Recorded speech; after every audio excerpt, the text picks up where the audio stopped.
Maka Bapak Ibu yang saya muliakan, saya dari tadi agak terlambat. Kenapa Pak Bupati? Karena jawab begitu banyak pertanyaan dari wartawan yang hari ini di media sosial viral. Gus Miftah dan Farel Prayoga yang terkait dengan persoalan agama. Saya dituduh intervensi terhadap agama Farel Prayoga yang tidak sesuai dengan fakta yang terjadi. Bapak Ibu, beberapa hari yang lalu saya tur ke timur dari Pasuruan, Probolinggo bersama Pak Kapolri, kemudian Jember, Banyuwangi, lanjut sampai Kupang. Lah pas di Banyuwangi, bintang tamu pengajian saya itu Farel Prayoga. Ini perdana saya sampaikan Pak Bupati. Nah, Farel Prayoga sholawatan. Kemudian menyanyikan satu lagu yang merupakan lagu favoritnya orang Purworejo, Ojo dibanding-bandingke. Setelah nyanyi saya bilang, Farel kamu bisa ngaji apa enggak? Enggak. Loh kok enggak ngaji? Saya tanya. Setelah saya dialog dengan Farel, baru kemudian panitia nulis selembar kertas. Mohon maaf Gus, Farel Prayoga non-Islam. Saya minta maaf. Kenapa saya minta maaf? Karena dia tanya bisa ngaji apa? Enggak. Tentunya kalau saya tahu beliau non-Islam, tidak akan saya tanya Islam bisa ngaji apa tidak. Tapi karena panitia dari awal nggak ngomong bahwa yang bersangkutan non-Islam, maka saya tanya ngaji. Nah ternyata Bapak Ibu, inilah kebiasaan media sosial di Indonesia digoreng sedemikian rupa. Seolah-olah Gus Miftah intervensi terhadap agama Farel Prayoga. Padahal tanggal 10 Juni saya berbicara di hari ulang tahun emas HIPMI di hadapan Presiden. Yang dulu Mas Agus itu juga HIPMI. Saya kalau nggak salah angkatan beliau itu ada Pak Adam Abraham. Betul ya Pak Agus ya? Kemudian ada yang dari Klaten tuh Mas Lutfi atau siapa itu. Jadi waktu di depan Presiden, saat itu kopinya juga baru datang. Kok yo sing nyuguh ki yo lanang tuwek. Lah.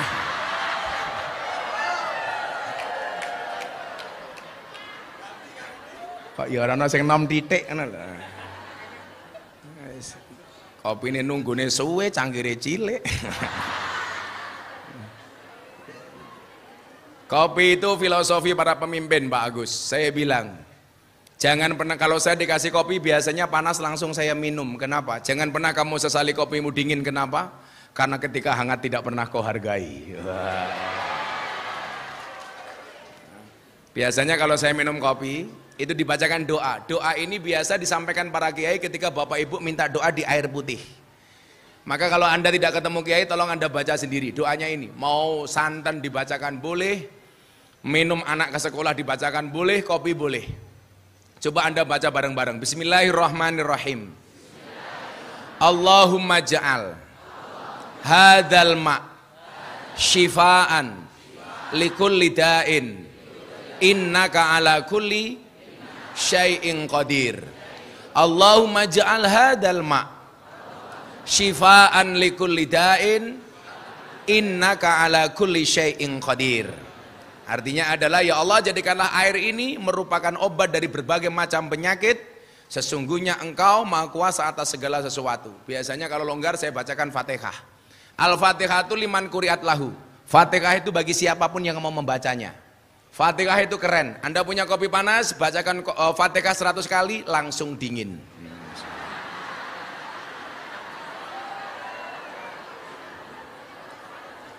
Ora percaya jajalan.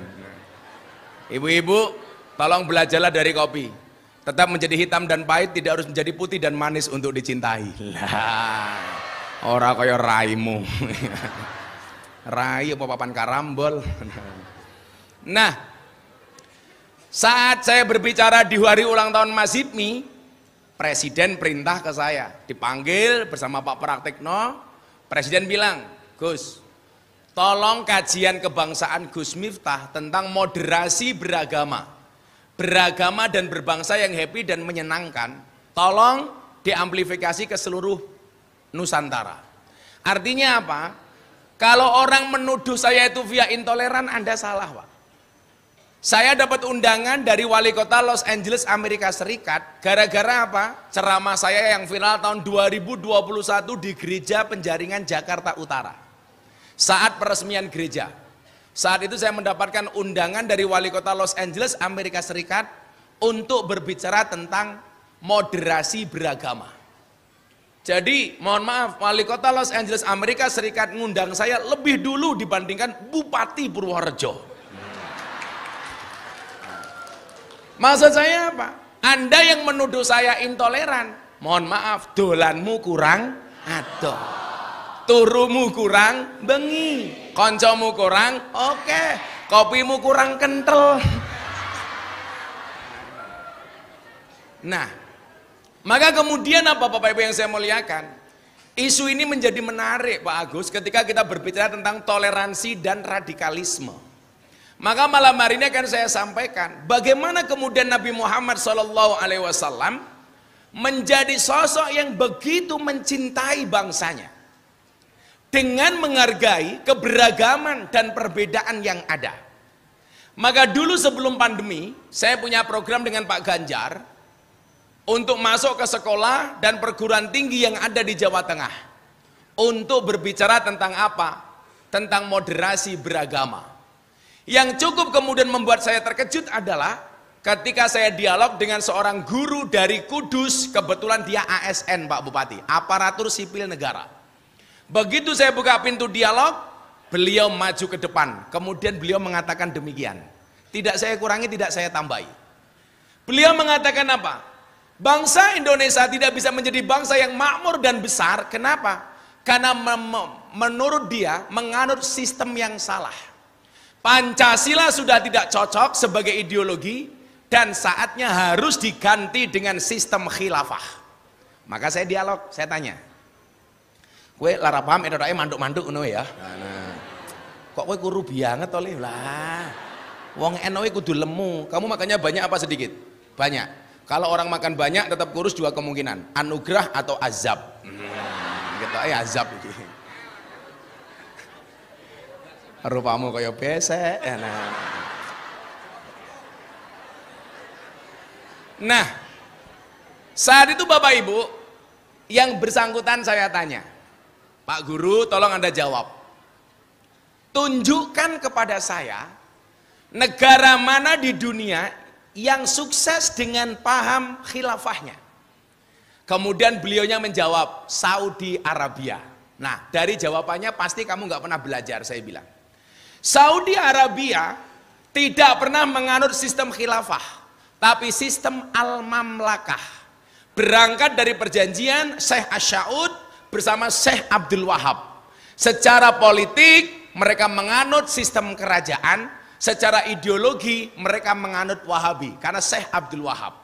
Padahal sebelum perjanjian Asy'ud dengan Abdul Wahab, Arab Saudi itu dikuasai oleh Ahlus Sunnah. Sejak perjanjian itu Ahlus Sunnah hilang, muncul Wahabi. Yang sebelum saya sampaikan soal khilafah, inilah hati-hatinya.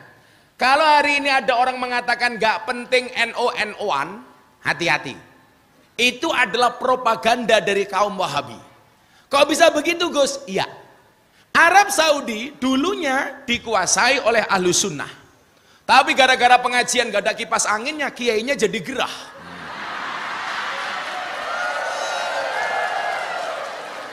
Kurang gede bro, ramurup. Kamu jangan buat malu Pak Bupati dong. Masa pengajian panas?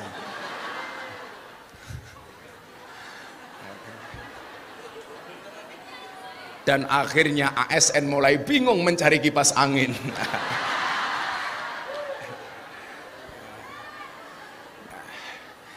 Nah Bapak Ibu, kenapa kemudian Arab Saudi menjadi Wahabi setelah perjanjian Syekh As-Saud dengan Syekh Abdul Wahab? Jawabannya sederhana. Karena di Arab Saudi tidak ada organisasi yang membentengi, yang menjaga Ahlus Sunnah. Maka kemudian apa? Amalan Ahlussunnah akhirnya hilang karena nggak ada satu organisasi pun yang membentenginya. Maka pertanyaannya adalah, kenapa di Indonesia Ahlussunnah bisa bertahan dengan baik? Karena adanya organisasi yang menjaga keberlangsungan Ahlussunnah. Salah satunya apa? Nahdlatul Ulama. Mungkin juga dikit-dikit Muhammadiyah. Kalau dulu Pak Abdul Razak ini tahu, saya orang NU tapi tinggal di masjidnya orang Muhammadiyah. Pangkat saya waktu itu James Bond, jaga masjid dan kebon. Apakah ada masalah Gus? Nggak ada. Masalahnya hanya satu. Gara-gara saya tinggal di masjidnya Muhammadiyah, saya kurus. Berat badan saya hanya 40 kilo. Kenapa? Karena Muhammadiyah belas nggak pernah ada selamatan. Nggak ada makan-makan belas, Pak. Ada Muhammadiyah di sini, sahabat saya Muhammadiyah. Oh ada. Aman, aman. FKUB. Santai saja bro, saya dengan orang non Islam saja baik, apalagi dengan Muhammadiyah. Toh NU sama Muhammadiyah itu bedanya cuma kecil. NU sukanya panjang, Muhammadiyah pendek. Kalau ibu-ibu Purworejo lebih suka yang panjang apa pendek? Panjang. Wow. Lah contoh toh Pak, kalau NU itu sukanya panjang, sholat Jumat adzan 2 kali, Muhammadiyah sekali. Ya nggak apa-apa, yang penting Jumatan. NU panjang, habis adzan NU puji-pujian panjang. Muhammadiyah nggak pakai puji-pujian. Ya nggak apa-apa, yang penting sholat. Saya haji tahun 2015 sama kawan saya Muhammadiyah, kayak Gus deloken. NU deloken kayak Mekah Madinah. Mekah Madinah baradan ra puji-pujian. Ngopo wong NU Purworejo kok puji-pujian? Ya beda Kang. Bedane napa? Mekah Madinah belum adzan, masjidnya wis kebak. Lah ning Purworejo, ya Allah. Sing pujian nganti sempal cangkeme ya ora mangkat-mangkat gitu. Panjang pendek. Wong NU panjang, habis sholat wirid panjang bareng-bareng. Muhammadiyah enggak, ya ora apa-apa. Kalau saya dulu punya teman Muhammadiyah itu pola sholatnya mat kolamcing, komat teko salam pelencing. Komat mangkat, rampung sholat tangannya diangkat, dungane singkat. Ya Allah, kau tahu yang ku mau. Amin. Nah, jos itu. NU panjang, sholat subuh pakai kunut. Muhammadiyah nggak pakai kunut. Sama-sama ada dasarnya. Kunut itu sunnah. Ngapain kita berkelahi hanya gara-gara kunut? 4 imam madhab itu terbagi 2. Wah, akhirnya kipasnya datang juga. 4 imam madhab Bapak Ibu terbagi menjadi 2. Tolong lihat jari saya, jangan lihat cincin saya. Pamer? Copot isin aku. Muga-muga keri. Ya tak nggo meneh. Pengajian amplop tipis kehilangan cincin.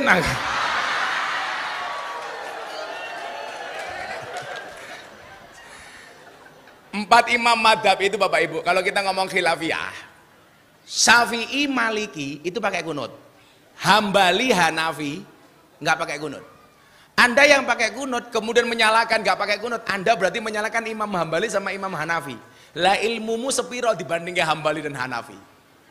Sebaliknya, satu ketika santrinya Imam Hambali sholat, imamnya pakai kunut, dia galau, akhirnya bertanya kepada Imam Hambali, Imam, kemarin saya sholat subuh, imamnya pakai kunut, sementara saya pengikutmu yang tidak pakai kunut.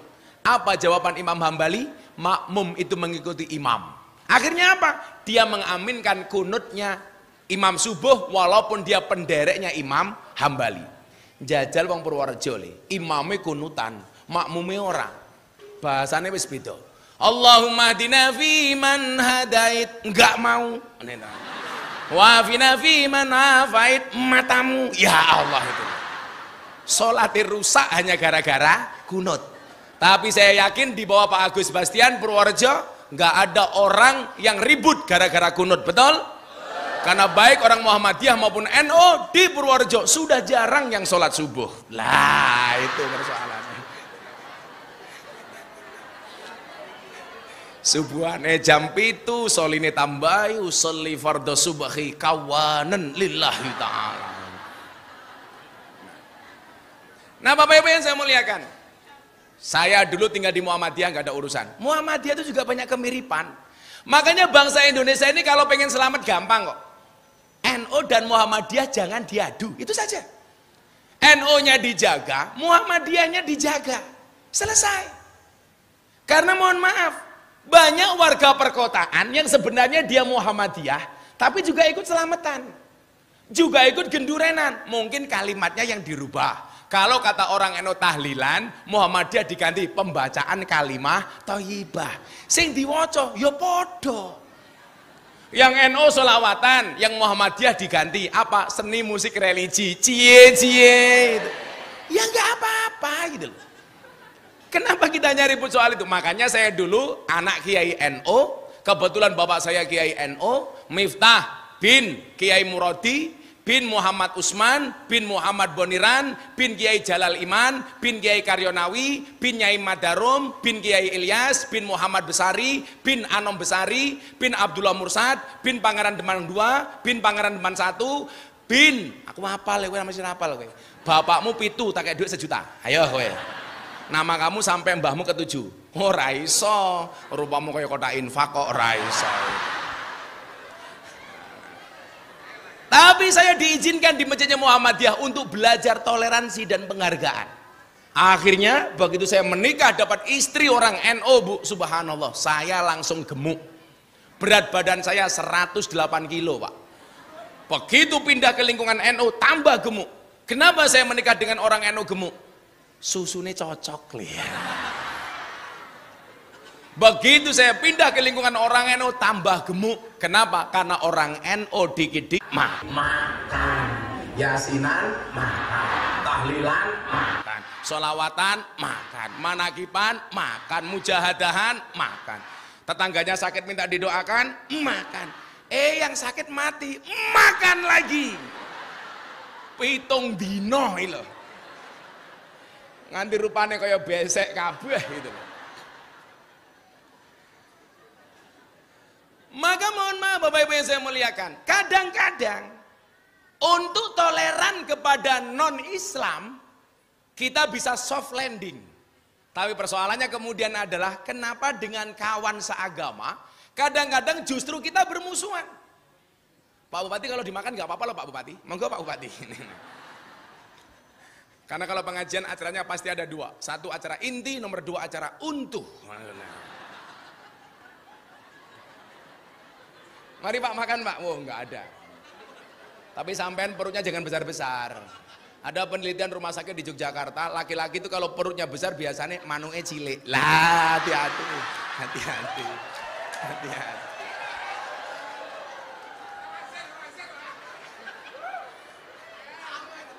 Tak wetenge gede sarungnya dibuka isine mung kaya pentil.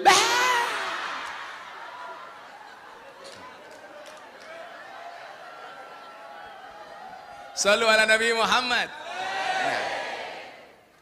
Jadi Bapak Ibu yang saya muliakan, saya ulangi. Kadang-kadang kita bisa tasamuh, menghormati kepada orang non-Islam. Tapi kadang-kadang dengan kawan kita seagama dan seiman yang berbeda ormas, kita nggak bisa akur. Bapak Ibu saya kasih contoh. Perkenalan saya dengan Deddy Corbuzier tahun 2018. Gara-gara kajian saya viral di lokalisasi dan klub malam. Saat itu yang muncul di media sosial, tepatnya diposting sama Lambe Turah, pengajian saya di Bose VVIP Club Bali. Tempat karaoke, yang di situ mbak-mbak mas-mas biasanya datang ke sana untuk melakukan puskesmas. Pusat kesenangan mas-mas. Kemudian apa? Gara-gara viral, saya diundang di acara Hitam Putih, Deddy Corbuzier. Yang ternyata itu menjadi wasilah hidayah untuk dia. Nah, saat pertama kali ketemu saya, Deddy Corbuzier bertanya kepada saya tentang keindonesiaan, Pancasila dan agama. Bagaimana pandangan Gus Miftah terhadap agama dan Pancasila? Maka Bapak Ibu, waktu itu saya bilang, Mas Deddy, Indonesia ini rumah besar. Rumah besar namanya Indonesia. Di dalam rumah besar ini banyak kamar, minimal ada 6. Jadi Pak Bupati, ini ASN, kemudian murid-murid. Ini sebenarnya tugas anggota DPR. untuk sosialisasi 4 pilar kebangsaan. Saya dengar katanya Pak Bupati mau nyalon DPR. Kudu paham Pak, kudu paham gitu loh. Kalau nggak paham ya minimal ngundang Gus Miftah bayar lagi Pak gitu loh. Ini kan 2 in 1, ngajinya maulid tapi dikasih materi 4 pilar kebangsaan. Tapi nggak apa-apa Bupati, karena saya cinta dengan Pak Bupati. Cintaku kepada Pak Bupati seperti air kencing di dalam kolam renang. Maksudnya apa? Wujudnya tidak nampak tapi hangatnya bisa dirasakan. Lah. Sing buri malah jawab, "Oh, tenan." Anak buah Samsudin nih. Malah oh tenan. Saya kalau kelingan oh tenan tuh kelingan laporan di Polres Jakarta Selatan. Karena Persatuan Lawyer Dukun melaporkan saya di Polres Jakarta Selatan atas dugaan pelanggaran penistaan dukun. Gara-gara saya bikin podcast sama Atta Halilintar Pak Bupati ditanya perihal